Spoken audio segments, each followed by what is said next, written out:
एक समय की बात है।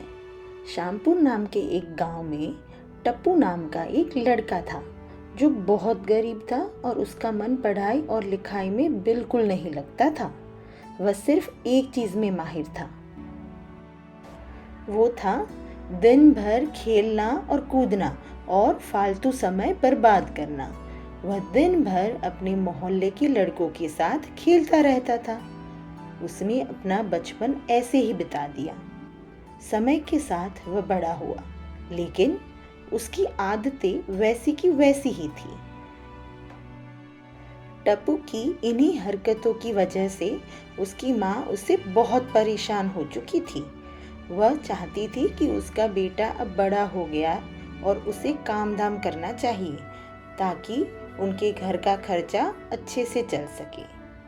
एक दिन टप्पू की माँ ने उसे गुस्से में बुलाया और खूब डांटा और बोला, कितने दिनों तक तुम ऐसे ही मोहल्ले के आवारा लड़कों के साथ खेलोगे? अब तुम बड़े हो गए हो, कोई नौकरी क्यों नहीं कर लेते? अब तक घर में ऐसे फालतू बैठा रहेगा और मुफ्त की रोटियां खाएगा। अपनी माँ की बातों को सुनकर भी टप्पू ने कुछ नहीं कहा, बस उनके आदेशों का पालन करते हुए अगले दिन नौकरी ढूंढने के लिए दूसरे गांव की तरफ निकल पड़ा। आधा रास्ता ही निकला था कि टप्पू को भूख लगने लगी। टप्पू के रास्ते के लिए उसकी माँ ने रोटियां बनाकर दी थी और थैले में 7 रोटियां बांध दी थी ताकि जब उसे रास्ते में भूख लगे तो वो कुछ खा सके।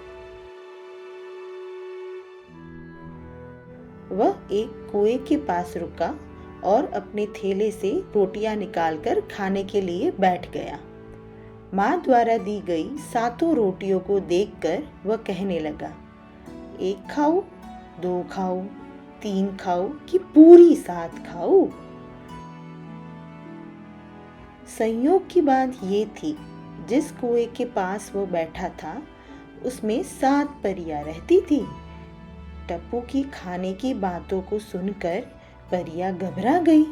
उन्हें लगा वह उनको खाने की बात कर रहा है।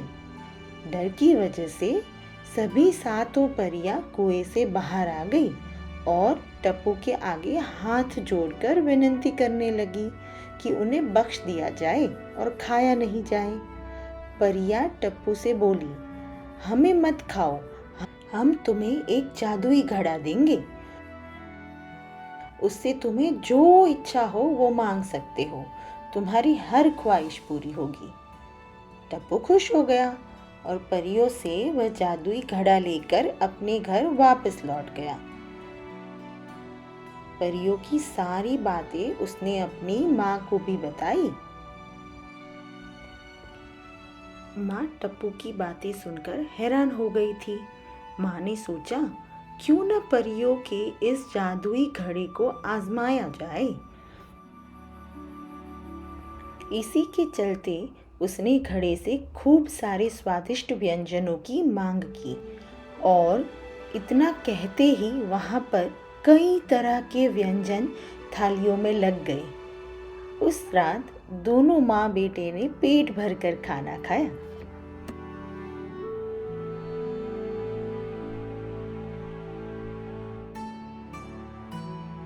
अगले दिन टप्पू की माँ ने जादुई घड़े से खूब सारे धन की मांग की और क्या फिर, वह दोनों बहुत अमीर हो गए थे। नए नए कपड़े पहनने लगे, घर में सारा सामान नया ले आए। इतना सब अच्छा होने की वजह से टप्पू की माँ बहुत खुश हुई, लेकिन वो मन ही मन में डरती भी थी कि कहीं उसका मूर्ख बेटा गांव वालों को जादुई घड़े की सच्चाई ना बता दे। लेकिन ऐसा ना हो इसलिए उसकी माँ ने एक तरकीब निकाली। वह बाजार जाकर खूब सारे बताशे ले आई। फिर वह घर के छप्पर पर चढ़कर बताशे की बारिश करने लगी। छप्पर से ऐसे बताशों की बारिश को देखकर टप्पू की खुशी का कोई ठिकाना नहीं था। उसे लगा ये बारिश उसके जादुई घड़े की वजह से हो रही है। उसने इकट्ठे करके बहुत सारे बताशे खाए। जब से टप्पू और उसकी माँ के पास पैसा आ गया तो उनके रंग ढंग में बदलाव आ गया था और उनके रहने का तरीका भी बदल गया था। इसी वजह से गांव वालों को भी उन पर शक होने लगा और वह लोग सोचने लगे कि आखिर ये लोग अचानक से इतने अमीर कैसे हो गए। तभी गांव के लोग टप्पू की माँ के पास पहुँचे और उनसे पूछने लगे आखिर उनके पास इतना पैसा और धन कहाँ से आ रहा है। लेकिन इतना कुछ सुनकर भी टप्पू की माँ ने कुछ नहीं बताया। तभी उन्होंने सोचा ये सवाल तो हमें मूर्ख टप्पू को ही पूछना चाहिए, वही हमें सच बता सकता है। गांव वालों को जैसे ही मौका मिला एक दिन उन्होंने टप्पू को बुलाकर उससे पूछा कि इन दिनों तुम लोगों का रहन सहन इतना कैसे बदल गया है। गांव वालों की बातें सुनकर टप्पू ने जादुई घड़े और 7 परियों की सारी कहानी बता दी, सब कुछ सच बोल दिया। ये सब सुनकर सभी गांव वाले उनके घर पहुंचे और उस घड़े को दिखाने के लिए कहने लगे। ऐसे में टप्पू की माँ ने कहा उनके पास कोई घड़ा नहीं है। गांव वालों को फिर भी विश्वास नहीं हो रहा था। उन्होंने घर में थोड़ी सी छानबीन कर ली, फिर भी घड़ा नहीं मिला। फिर टप्पू की माँ ने बोला तुम लोगों को तो पता ही है मेरा बेटा मूर्ख है, ये दिन में ही ऐसे सपने देखता है। माँ की बातें सुनकर टप्पू बोलने लगा माँ याद करिए मैंने आपको वो जादुई घड़ा दिया था, क्या आप भूल गई? उसी घड़े की वजह से हमने रात में बहुत सारा स्वादिष्ट खाना खाया था और फिर घर के छप्पर से बताशे की बारिश हो रही थी। ये बात सुनकर माँ हंसने लगी और बोलने लगी लो बताओ भला छप्पर से कोई बताशे की बारिश होती है क्या?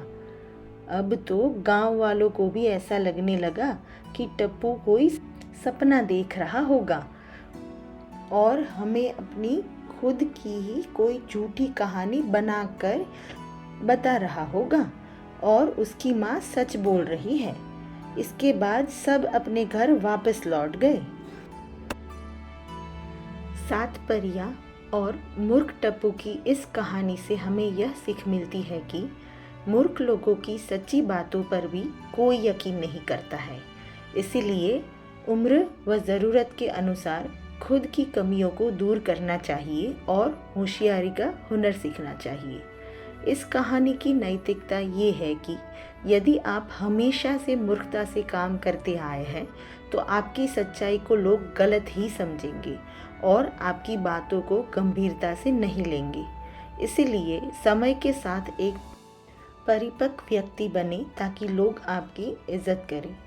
इस कहानी का तात्पर्य यह है कि आपको वक्त रहते ही अपने आप को बदलने का प्रयास करना चाहिए, क्योंकि मूर्ख व्यक्ति चाहे जितनी अच्छी बातें करे या सच बोले, लोगों को उस पर बिल्कुल भी विश्वास नहीं होता है। यदि कम उम्र से ही आप एक जिम्मेदार व्यक्ति बनते हैं तो नए तरह की हुनर को सीखने का प्रयास करते हैं, तभी आपको लोग गंभीरता से लेना शुरू करते हैं। अगर आपको हमारी वीडियोस अच्छे लगते हैं तो प्लीज़ उन्हें लाइक और शेयर करें और हमारी चैनल को सब्सक्राइब करें।